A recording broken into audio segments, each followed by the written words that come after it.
Nous allons maintenant aborder l'utilisation des courbes. Alors en fait, une courbe, c'est un objet paramétrique, c'est-à-dire qu'il n'est pas constitué de points, mais de poignées dont on va pouvoir définir l'orientation et avec cette orientation définir un tracé. Donc ici j'ai ajouté une courbe, on verra juste après comment. Je veux juste vous montrer comment ça fonctionne. Donc en fait, en déplaçant les poignées ici, on peut agir sur la forme de la courbe en changeant leur orientation. Donc voilà pour le principe des courbes de Bézier.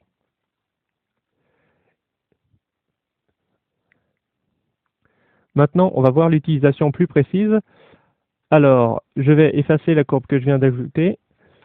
Vous, de votre côté, vous pouvez effacer le cube de la scène par défaut et ajouter un nouvel objet curve de type Bézier. Donc add curve Bézier.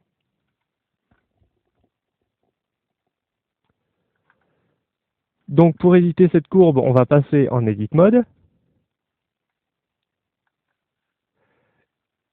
Et donc, comme je vous le disais, pour agir sur la forme de la courbe, il y a deux choses.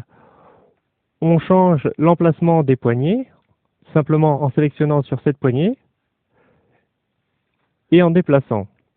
Par rapport aux poignées, il y a l'origine de la poignée et il y a aussi le segment dans son prolongement. Donc si j'actionne plutôt le segment dans son prolongement, on va opérer une rotation à partir du centre de la poignée.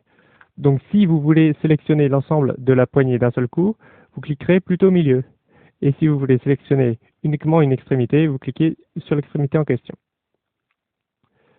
Donc le déplacement des poignets, la rotation, la mise à l'échelle, tout ça fonctionne.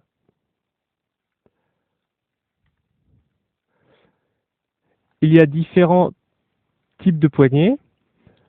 Donc ils sont accessibles dans la barre d'outils, ici, dans l'encart Handles. Donc on trouve automatique, vectoriel, aligné et libre. Donc en fait, si par exemple on sélectionne une des poignées et qu'on change son type, on la passe en vectoriel, eh bien ça va nous permettre de créer des angles directement. On peut casser la poignée en passant en type vectoriel. Donc chaque poignée a ses propres particularités. Donc par défaut, c'est le mode Align qui est activé, qui aligne lors de la création de la courbe la poignée par rapport à son orientation, mais ça peut changer. Donc on peut définir le type de poignée directement ici. Donc on va revenir à ce que c'était Align par défaut. Et nous allons pouvoir passer au chapitre suivant.